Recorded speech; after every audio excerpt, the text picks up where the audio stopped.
नेता बोलकर गोल ना हो जाए, वायदे करके नेता फेल ना हो जाए, इसके लिए जरूरी है कहना, वो कहना जो नेता सुनना नहीं चाहते, और वो कहना जिसे सुनकर भी नेता सुधरना नहीं चाहते। तो हमने उठाया नेताओं को सुधारने का बीड़ा, तो नेताओं की आवाज में नेताओं को सुनाएंगे, नेताओं के तरीकों से उन्हीं को समझाएंगे। ऐसा कुछ करेंगे धमाल जिसे सुनकर नेता भी कहेंगे कहने भी दो यारो। शाहरुख खान का एक डायलॉग है, हार कर जीतने वाले को बाजीगर कहते हैं, और टीम इंडिया के समर्थक भी इन दिनों बाजीगरी बने हुए हैं। T20 वर्ल्ड कप में टीम इंडिया की शर्मनाक हार हुई, पर कुछ माननीय ऐसे हैं जो कह रहे हैं कि भारत हारा नहीं, बस जश्न इंग्लैंड में मन रहा है। देखिए, आप एक बात को ध्यान से सुनिए नवजोत जी, हमारी टीम हारी नहीं है, इंग्लैंड जीती है। वो इसलिए जीती है क्योंकि ये 20-20 ओवर का मैच था, वो तो 16वें ही ओवर में चले गए। अगर हमें 20 ओवर पूरे खेलने दिए होते, दोनों के 20-20 होते, तो नतीजा कुछ और होता। जी जी बिल्कुल। तो भारत की टीम नहीं जीती तो क्या हुआ, जो टीम जीती है वो भी तो एक भारतीय की टीम है। वैसे ये गिफ्ट है ऋषि सुनक को हमारी तरफ से। बिल्कुल आपने ठीक कहा है, ऋषि सुनक जी के लिए ये हमारे खिलाड़ियों की तरफ से मुंह दिखाई का तोहफा ही तो है। वो अलग बात है कि हमारी टीम ही मुंह दिखाने लायक नहीं रही है भाई।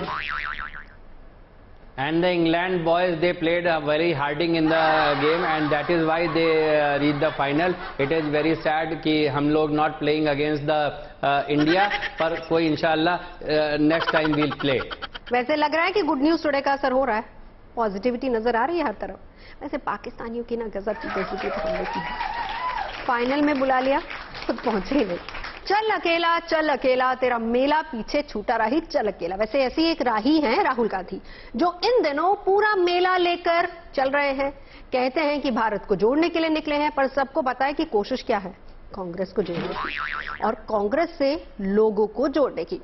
राह में बड़े नए नए प्रयोग वहां पर हो रहे हैं। कभी बच्चों के साथ रेस लगा लेते हैं, कभी फुटबॉल खेल लेते हैं, और कभी किसी को कंधे पर बिठाकर चल पड़ते हैं।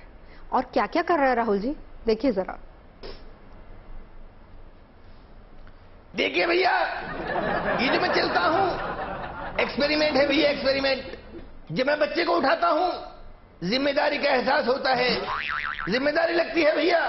जब मैं फुटबॉल खेलता हूं, किक मिलती है, किक, उससे मुझे किक मिलती है भैया। ऐसे ही मेरी आवाज बंद करते हैं ये लोग, मुझे बोलने नहीं देते हैं, पर मैं बोल रहा हूं, जहां से जाऊंगा भैया भारत को जोड़ दूंगा, एकदम फिक्स कर दूंगा भैया।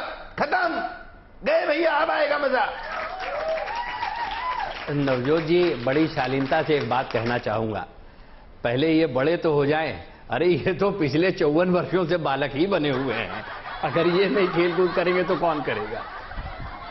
वैसे खबरों में रहने के लिए बहुत सारे उपाय हो रहे हैं। वैसे राहुल जी ये भी कह रहे हैं कि टीवी पर हमें कोई दिखाता नहीं, इस तरह की शिकायतें कर रहे हैं। कहते हैं कि मीडिया उनको दिखाई नहीं रहा है, और संसद में जैसा कि अभी म्यूट हो गए थे, उनको म्यूट कर दिया जाता है। पर जो भी हो, बंदा ध्यान तो खूब खींच रहा है। मीडिया सेल वालों को 24 घंटे की ड्यूटी पर लगा रखा है। पूर्ण बहुमत वाली बीजेपी के प्रवक्ता भी आजकल टी शर्ट से लेकर जूते तक की कीमत पता कर रहे हैं, और इन्हीं चक्रों में लगे हुए बेचारे पात्रा जी की हालत देख लीजिए। पात्रा जी तो और भी खफा हैं, बोल रहे हैं कि हमारे पास मुद्दे क्या कम थे जो अब टी शर्ट और जूतों पर भी नजर रखनी पड़ रही। क्यों पात्रा जी? अरे भाई साहब, कैसी ये यात्रा कर रहे हैं? 4 लाख की टी शर्ट पहन के, 20 लाख का जो है मोबाइल फोन लेके, और ये चलते चले जा रहे हैं, ये ठीक बात नहीं है। अरे ये भारत जोड़ो है या भारत छोड़ो है, इसीलिए तो जनता आपको छोड़ते चली जा रही है भाई साहब। जनता का मूड को समझिए। जनता, अगर आप जनता के मूड को समझते, जनता के साथ चलते, तो जनता आपको छोड़ती नहीं। चलते रहिए पैदल। अभी कितना किलोमीटर हुआ है वैसे? देखिए, वैसे भी हिमाचल प्रदेश में ये परंपरा रही है कि 5 साल कांग्रेस की सरकार रहती है और 5 साल भाजपा की। अब भाजपा की सरकार तो जा रही है, अब कांग्रेस फिर से आएगी। और ये जो रोटी आपकी है ना, जब तक रोटी अल्टा पलटी ना हो तब तक ठीक से रोटी बनती नहीं है, और वो खाने लायक भी नहीं होती है। सियासी रोटियों के बाद जो जेल की रोटी तोड़ के आए हैं, बाहर आए हैं, उनकी बात करते हैं। संजय राउत 102 दिन तक जेल में रहने के बाद आखिरकार संजय राउत बाहर आ गए। संजय राउत बाहर निकलते ही सबसे पहले उद्धव ठाकरे को फोन करते हैं। फोन लगा, बोले वो भावुक हो गए मेरी आवाज सुनते ही या मेरे बाहर आते ही।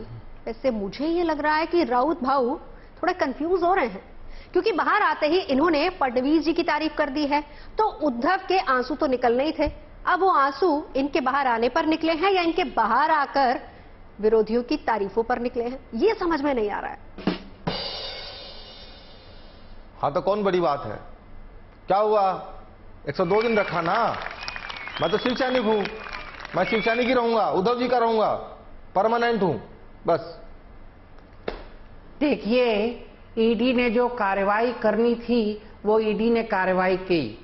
जो भ्रष्टाचार महाराष्ट्र में हमारी सरकार से पहले फैला हुआ था उसकी सजा जो लोग दोषी थे उनको मिल गई। अभी जमानत हुई है, जमानत से वह अभी तक बाहर या बरी नहीं हुए हैं। केस अभी भी सब जुडिस है, वो चल रहा है और हम महाराष्ट्र सरकार को आगे बढ़ाएंगे और महाराष्ट्र प्रदेश को देश का नंबर 1 प्रदेश बनाएंगे। सब गोलमाल है, अब कौन किसका भक्त है ये तो फिलहाल हमें नहीं पता, लेकिन हम बढ़ेंगे आगे। लगता है बीजेपी वाले ना सर जी को चैन से गुजरात चुनाव लड़ने नहीं देंगे। जब जब सर जी को लगता है कि बस गुजरात अब जीत ही लिया है, तब तब बीजेपी वाले उन्हें खींच के दिल्ली ले आते हैं। वैसे मुझे तो ये लगता है कि दिल्ली एमसीडी का चुनाव भी ना चुन के रखा गया है। हिमाचल, दिल्ली, गुजरात, इन सब के बीच बंदा फंसा रहे बस। क्यों सर जी? नमस्कार जी। इन लोगों ने एक ऐसा चक्रव्यूह रचा है जिसके चक्कर में बड़ा नुकसान हो रहा है। मैं सुबह जाता हूं गुजरात में, शाम को फिर दिल्ली में पहाड़ पे चढ़ना पड़ता है। मतलब ये ऐसा पता नहीं क्यों कर दिया इन लोगों की, क्या दुश्मनी है संविधान के साथ, मेरे साथ। मैं तो एक डिमांड करता हूं दिल्ली के एलजी से, मोदी जी से, सबसे डिमांड करता हूं कि जब तक गुजरात का इलेक्शन नहीं हो जाता, थोड़े दिन के लिए गुजरात को दिल्ली एनसीआर में शिफ्ट कर दो। सुबह यहां पे जाऊंगा, शाम को वहां, बड़ा इजी है। अगर सरकार चाहे तो क्या नहीं हो सकता। मेरी सरकार बनी तो मैं ये भी करके दिखा दूंगा, ये भी कर दूंगा। मैं करने वाला हौसला होना चाहिए, मैं तो बेटा हूं आपका, मैं ये भी कर दूंगा। अरे भाई, मुझे तो लगता है इनका नार्को टेस्ट करवाना चाहिए। नार्को टेस्ट जब हो जाएगा ना, और उसका सीधा प्रसारण करना चाहिए। कभी सवेरे कुछ बोलते हैं, दोपहर में कुछ बोलते हैं, शाम को कुछ बोलते हैं। इनका सीधा प्रसारण नार्को टेस्ट का होना चाहिए। इनकी मैं बीजेपी की ओर से मैं मांग करता हूं कि इनका नार्को टेस्ट। अरे तिवारी जी, मुझे तो ऐसा लग रहा है कि आप ना आजकल कांग्रेस के सुर में सुर मिला रहे हैं। अब कांग्रेस भी देखिए एमसीडी चुनाव में एक पार्टी है, और उन्हीं के लीडर ने ना अभी 1-2 दिन पहले ये बोला था कि नार्को टेस्ट करवा लो सर जी का। मुझे ऐसा लग रहा है कि उनके सुनने के बाद आपको याद आया है कि सर जी का नार्को टेस्ट होना चाहिए।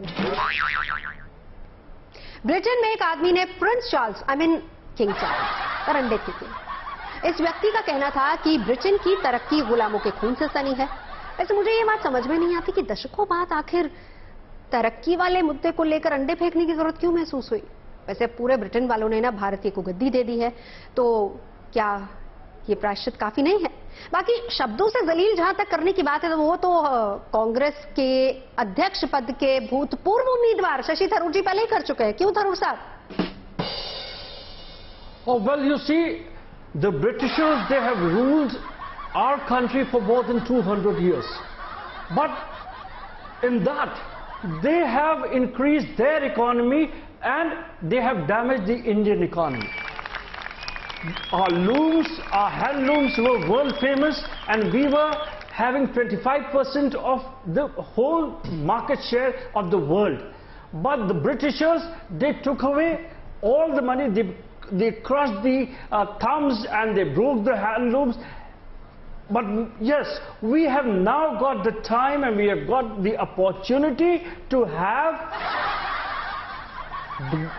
Britishers pay back. That is why our economy is much more.